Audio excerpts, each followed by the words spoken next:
well. So I created that because I wanted brothers to be able to come and speak openly on the subject without fear, without shame, without ridicule. Hmm. Because it's like most things in life, fear. You're only going to conquer it if you face it. Right. So talking about these things makes it better. My brother Biggs, he saw what I was doing, so he figured that if we collaborated and with his expertise and his know-how in the world of entertainment, and we can kind of shake this up to be something bigger and better. Right. So I was all for it. Here we are. We don't have any specific topic that we're talking about today. This is just our first one, and we just here. We letting y'all know what's going on, what's about to go down, and I'm excited. I know my brother's excited. I mean, we've Um, been, I'm glad he joined me because I'm not big with all of this technical stuff. You feel me? I'm a truck driver. That's what I've been doing right. for the past 30 years. Hmm.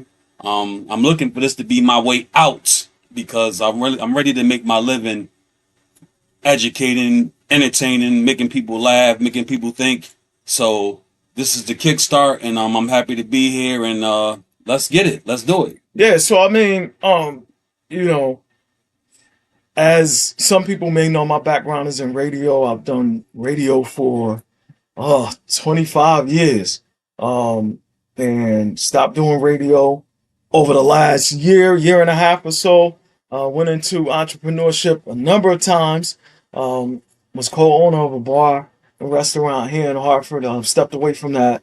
Um, just different trials and tribulations. And I mean, um, I've been working on some stuff with a couple brothers and brothers who've gone through some traumatic things, some loss and things like that. And what we wanted to do, we had created a support group for men, and it it didn't really, it's still working. We're still working on that, but we wanted to touch more lives with it, and we wanted to talk about things from a perspective of knowing how, and a perspective of doing things. How you guys doing? Who are joining in on the Twitch? Jelly, what's up? BMWBs, what's up? So we just wanted to talk about things from a different perspective. Um, yeah, I mean, I haven't been on Twitch in a long time. My people from Twitch are checking in. Um, and we're gonna have a rebroadcast on the Facebook page for Men's Mental Matters. But what I wanted to do was just this inaugural show, get up here and introduce ourselves. This isn't going to be the last time that you see us. Might be the first time that you've seen the two of us together on this, or actually, even on the Men's Mental page. I was, the second, third interview for your show? Yes, you were the Right. second one. Second interview. Or third. And I was on Twitch, especially during the pandemic. So a lot of people have been asking, when are you going to come back? And I mean, I still love DJing. I still love doing the music side of things.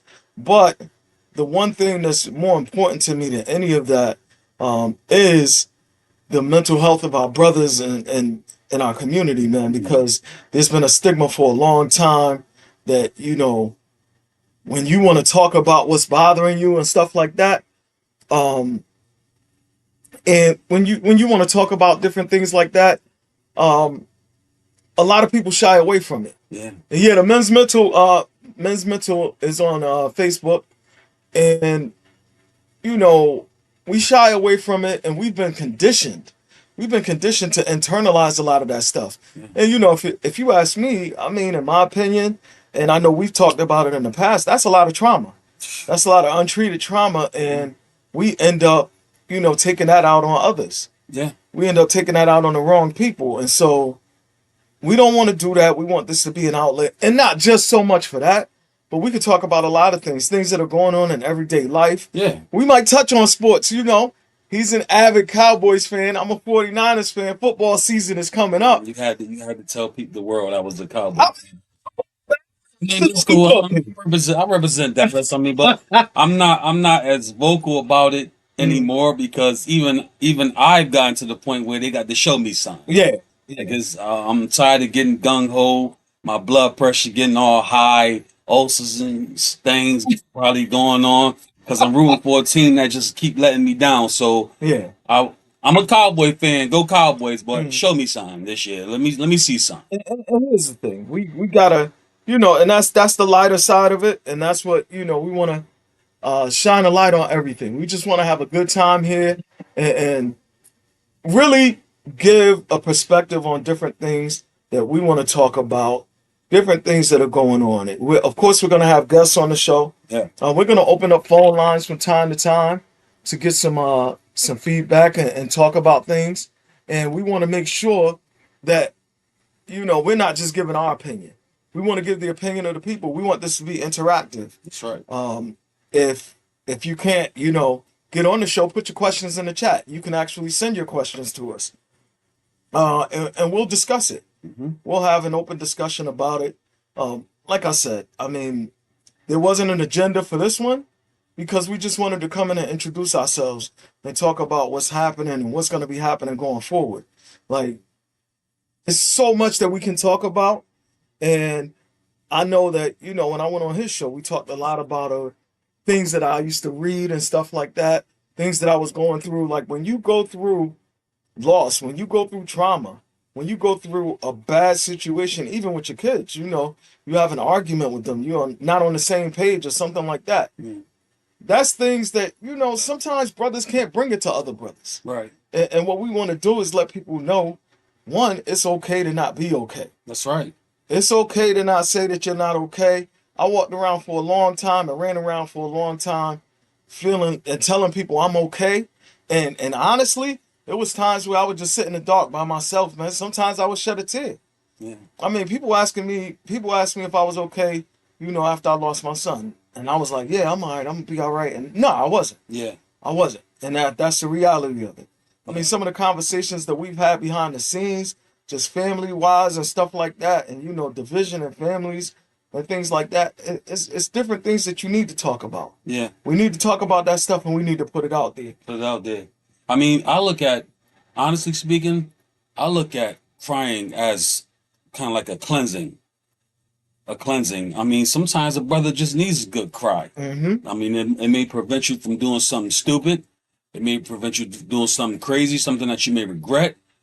Because when you look back at some of the stuff that you've been through, it will literally bring you to tears. Yeah. It's been a lot of stuff. I mean, me personally, I'm a father. I'm a father of four.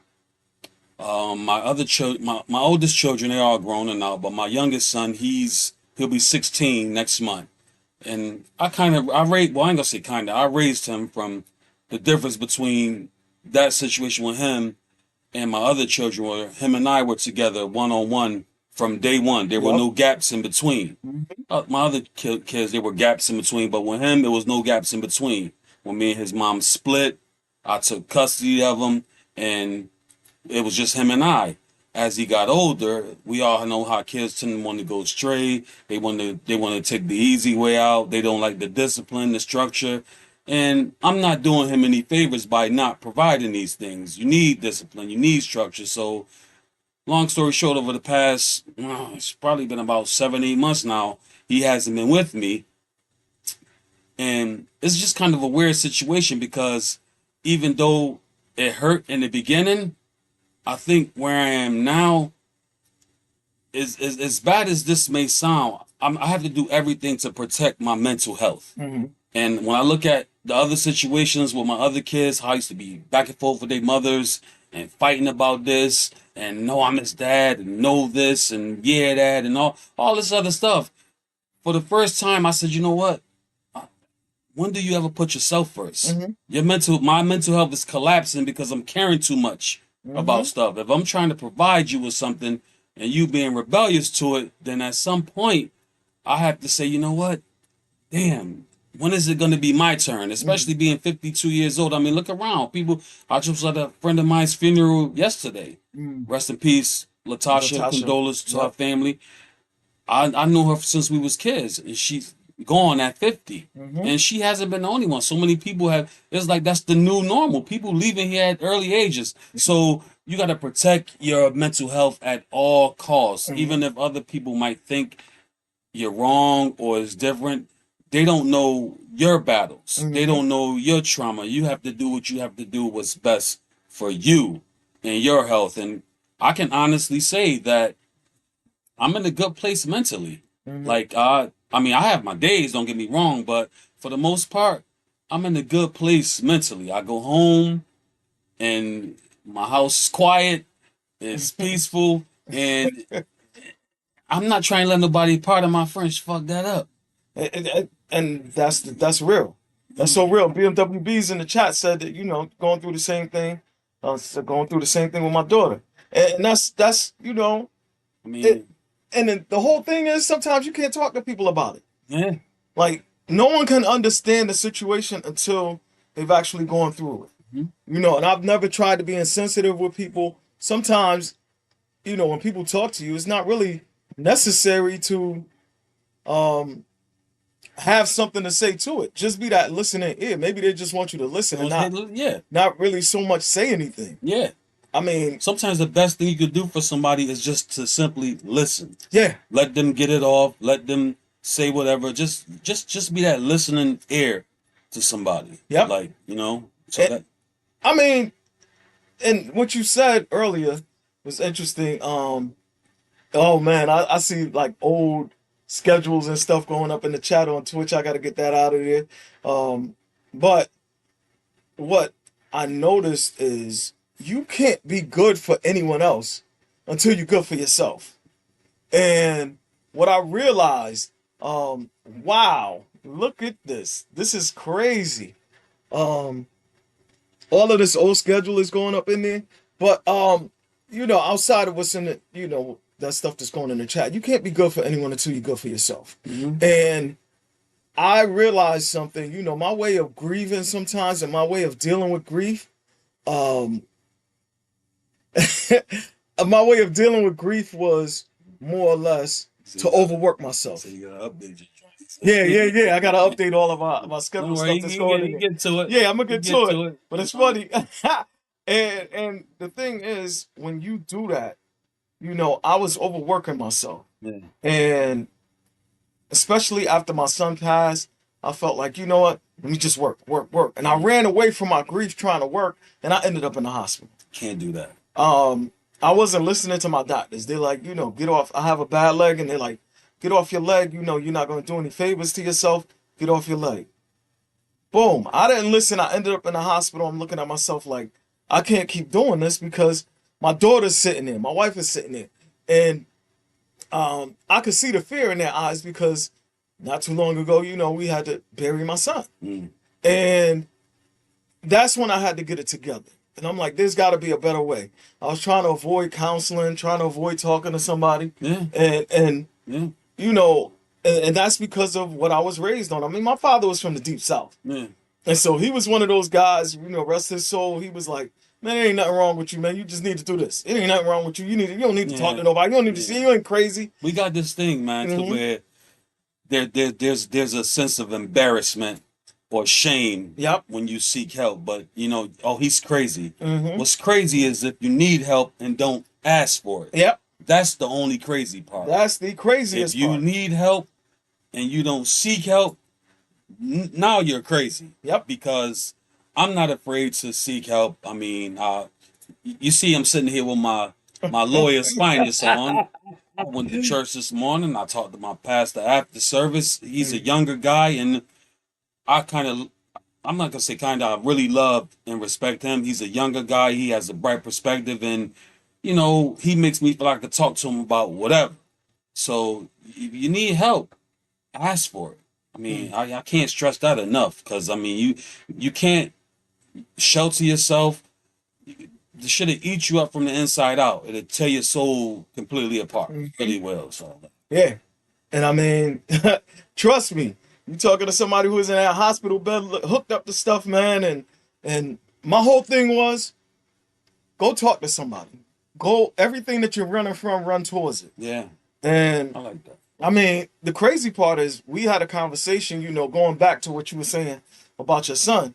And I mean, I know his son. And we had a conversation about it. And he was like, man, this might sound crazy, but I gotta take care and protect my peace. I'm like, nah, it doesn't sound crazy. Yeah. It does not sound crazy. Yeah. And I think that we have to humble ourselves and swallow our pride, because a lot of that is pride and ego. When you don't want to talk to anybody, when you want to, oh no, I'm a man up, I'm gonna toughen up, I'm gonna do this, that, and other. That's all that pride and ego that we were taught to have, and that bravado that we were taught to live with, and it's not doing anything but hurting us. That's all. We're hurting ourselves, and we're taking away from those people who love us the most. I'm sure the situation is gonna work out with you and your son. I mean, listen. I don't love him any less. Mm-hmm. I pray that it does. I pray for him and the rest of my children every single day. Mm-hmm. I pray for their well being, their safety. I love them, and like I said, him is a little different because we was together from day one. Yep. But again, with no gaps in between. Mm-hmm. I got to keep on reiterating that because a lot of times when we have children outside of, there's always gaps. You see him here and there, Mm-hmm. and I'm just keeping it real. You see him here and there. You do stuff, whatever. But with him, there was no gaps in between. So that was a little bit painful when it all went down. But when I look at what I gave to him as a whole, as a father, as a man, as an example, you're not supposed to like what I'm doing. You're not supposed to like my approach. And all I'm doing is, because I used to tell him all the time, you think I'm tough, wait till you get on the other side of that door. Meaning, meaning my front door at my house. Mm-hmm. You think I'm tough. You think I'm rough, mean, bad. Wait till you get on the other side of that door. When you get about 22, 23, when the world really started hitting hard. I'm soft. Mm-hmm. I'm asking you for the bare minimum, and these are things that you have to do to prepare yourself for life. But again, I wish him well, and I hope we do reconcile or whatever the case is. But even if things don't go according to plan, I'm good. That conversation is coming your way, though. It's gonna be like, I didn't understand it, but I understand it now. And I mean, and it's bittersweet, and it's hard to think right now because right now it ain't right. Yeah, You know what I mean? Yeah. But right now ain't forever. And it's not forever. But I gotta say, I'm okay with it. I've made my peace with it. Mhm. I mean, I really have.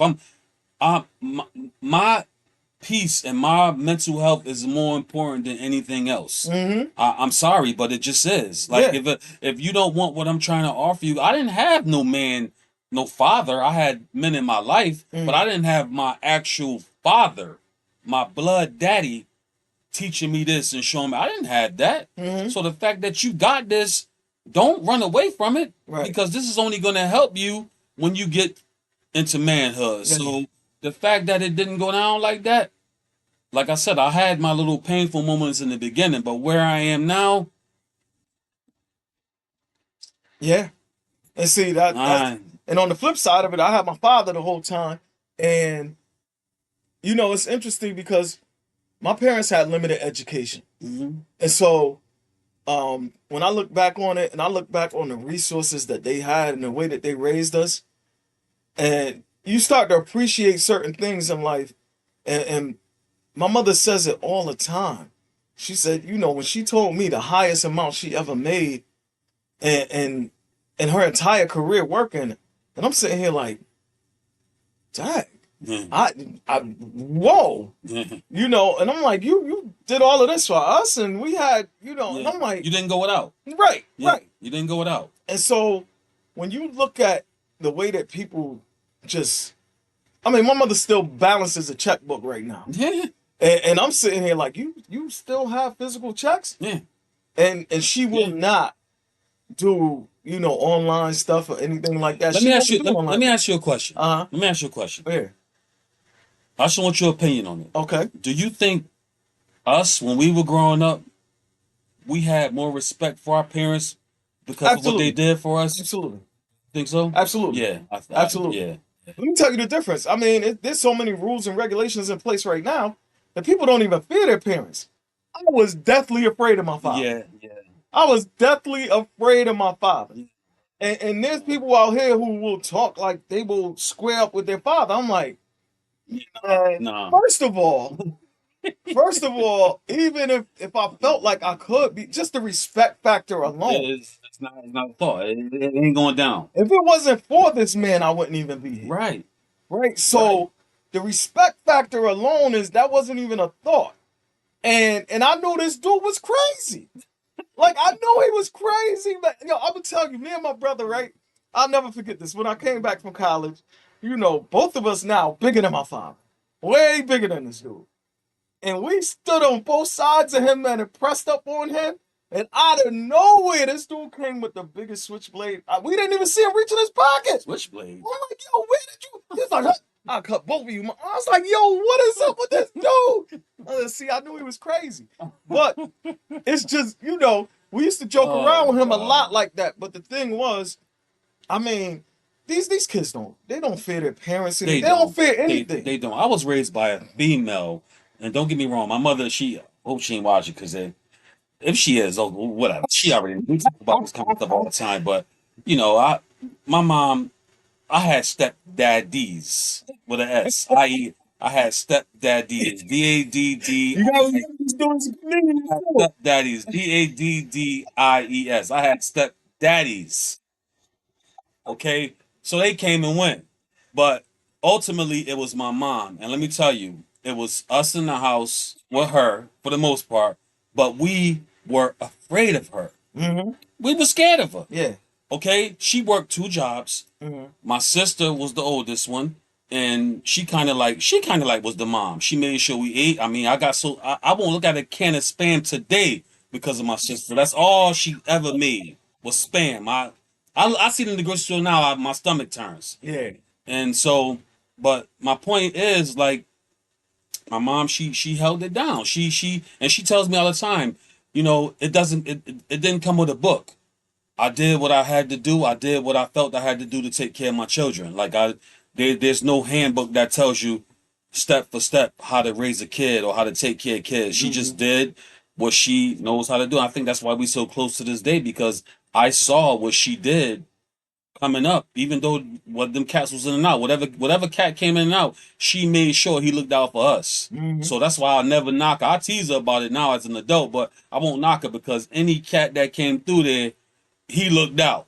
Mm-hmm. You're not dealing with me if you ain't looking out for these dudes. Right. So, but yeah, it's a different level. And it's crazy because, for me, I looked at my father. We grew up in the projects most of my life.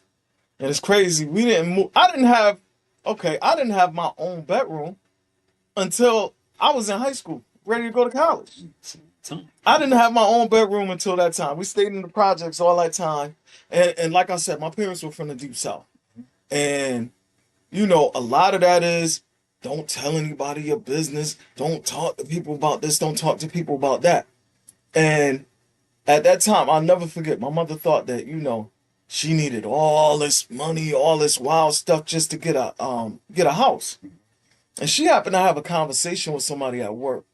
And I think she was frustrated about something. And she said something, and the lady told her. She was like, wait a minute, repeat that? And she said it again, and she was like, you don't need that much to get. And she introduced my mother to somebody, and that was my senior year in high school. Mm. And I'll never forget, I went on a trip to Canada. Mm-hmm. Went on a trip to Canada. I was living in the projects. I came back home a week later. I had my own bedroom. Mm. And it was crazy. I look at all of that stuff right now, and the sense of pride that my mother had, she, to this day, my father's been going for 10 years. He passed 10 years ago. And my mother will not move out of that house. She can't even really go up the stairs.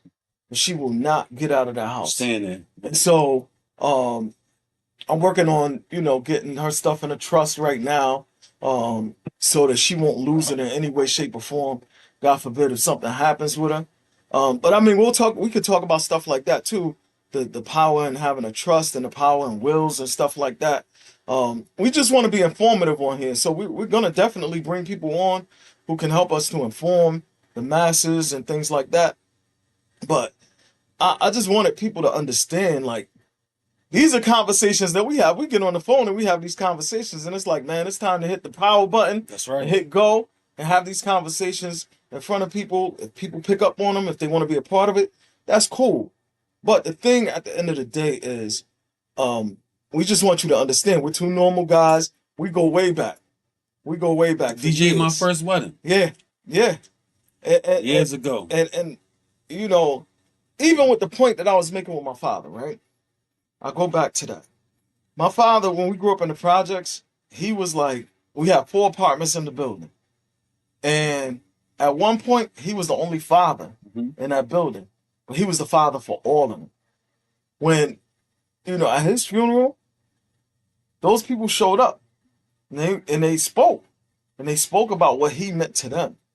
And you know, I have 3 kids, well, really 4, because my bonus son is my son. That's right. That's the way I look at it. Yeah. Right? As you should. And I still count my son who passed away. So that's 4 kids, right? And my oldest daughter, when she was coming up, she would be at home with her mother and stuff, and her mother worked in she worked for the light company. Okay. Right? And so when it snowed and we had wild snowstorms, she had to stay at work. And so I'm like, listen, I'm gonna take some stuff over there for my daughter, this, that, and other. I was like, what the rest of the kids need? She was like, no, you don't have, what do I look like bringing something for her and not bringing something for everybody else? Right. You understand what I'm saying? It's not my business what their fathers do or whatever. Right. But I'm not gonna have her brothers, envying her because I showed up with something for her. Right, yeah. And she got something, but they don't. Yeah. It's like, look, they need some snacks, they need some whatever. Because I was working in radio at the time, so we were in the same boat. Right. I could probably be stuck at the station for 2 or 3 days. Right? So my thing was, on my way in, I'm dropping this off. It wasn't something that I was doing trying to get back with her or nothing like that. But my daughter lives in that house, and it's other people living in that house. If I'm going to bring for her, then I don't want to have it where they're trying to snatch something from her and treat her crazy or whatever. Because their dad did whatever. You know what? Stuff like that is like, you know what? It's so crazy because you see rails and stuff on social media. I don't know if they skits, or you see a lot of this shit on social media, and I'm like, I would never, whether they my kids, stepkids, or her kids, I would never go somewhere with some McDonald's for my son, knowing there's 3 other kids there.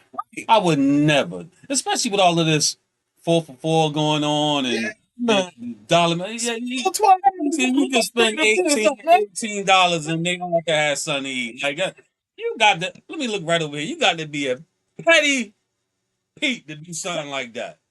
Like, just come on, man. You know the other kids, because I always look at as kids are innocent. Right. You don't ever take kids and put them in the middle of, especially when it comes to something like food. Now, don't get me wrong. I'm not gonna drop my son off no Jordans and drop. No. We ain't doing all that. All the kids in the house can't get Jordans. I can't do that. I thought you was gonna say yeah. No, I can't do that. I can't do that.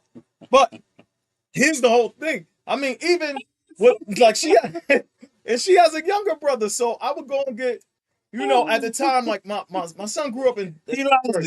No, my son grew buy up them Jordans for the other kids.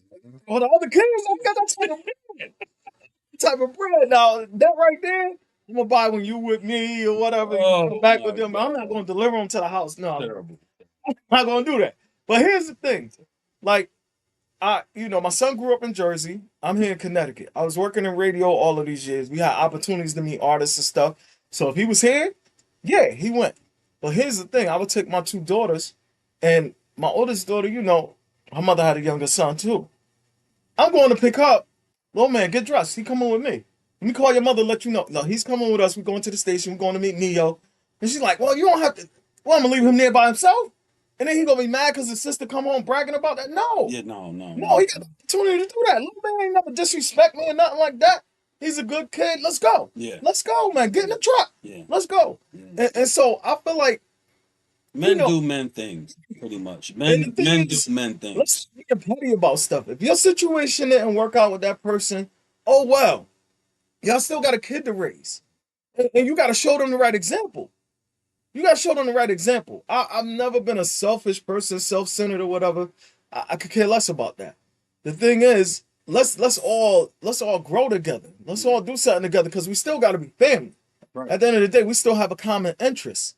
And so my thing is, my daughter adores her siblings on both sides.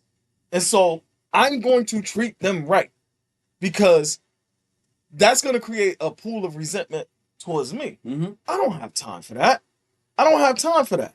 Yeah. You know, my thing is to show her the right example. This is the right thing to do. Right. I'm not doing this for applause or anything. I'm doing it because it's the right thing to do. Right thing to do. Yes. And so we have to do what's right, especially by the kids. There's so many kids out here that's so lost, man. And listen, let me say this. If you're in a position working for a company that's servicing the youth, look, don't just collect the paycheck. Don't just collect the paycheck. And I'm going to talk about it here. I used to do a lot with the Boys and Girls Club, the Northwest Boys and Girls Club. I really used to do a lot, especially when my man Reg, rest in peace, was there. And I was volunteer work. And it was really, I grew up in that Boys and Girls Club. And my daughter at the time, she was going to a school out in Avon. And, you know, my kids used to argue with me all the time because they wanted that experience of being on the bus. And I never really wanted them to be on the bus. I had the opportunity and the means to get them, you know, to school, pick them up from school, but they wanted to get on the bus. So I would take her to school in the morning, let her take the bus home in the afternoon because it dropped off at the Boys and Girls Club. So I had those couple hours, and the way that I fixed that situation was, you know what, instead of running around doing some nonsense, we're going to volunteer some time up in here. Yeah. Teach some kids to tie ties. A lot of the kids who were going there, I knew their parents.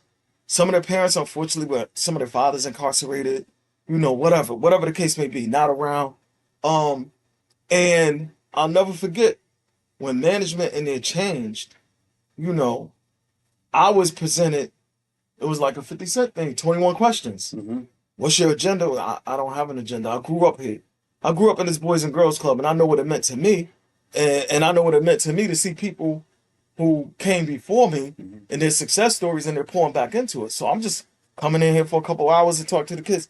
Oh, we need you to fill out this, that, and the other. And we need to do this, all of this other stuff. I'm like, but for what? What do you need to know? You know, here's my job. This is what I do. This is, and I mean, if you want to come on the show, we could talk about this stuff. No. We need to make sure that everything checks out. Okay, whatever, you know, whatever the case may be. I'm doing a turkey drive, and we're gonna come and do this, that, and other. Oh no. We need to have our approved people. We select the organizations. I'm like, huh?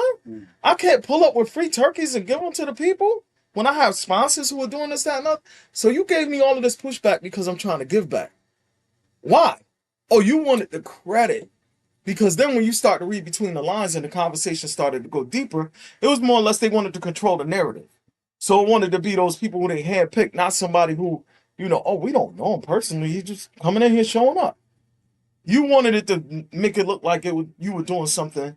And I'm like, don't have an agenda with it. If you're going to give from the heart. Do it genuinely. Do the right thing for these kids. There's so many kids out here who, you know, they just need to have a conversation with people. They just need to have a conversation. All right. And I get so frustrated with it, man. And it tears at me because even us as parents, we have a job to do. We have a job to do, man. And it's more than just making our kids look fly. Yeah. It's more than that. Yeah. Parents, the worst thing, I'm seeing this, especially now at 52 years old, the worst thing, the biggest mistake parents make right now is trying to be buddies with their kids. Nah, man. That's the worst thing you could do. I'm not your friend. Right. I'm not your boy. That's the worst thing they can do. You can't, that's not the way to do that. Like, it's a recipe for disaster. Like, it really is. Like, so, like.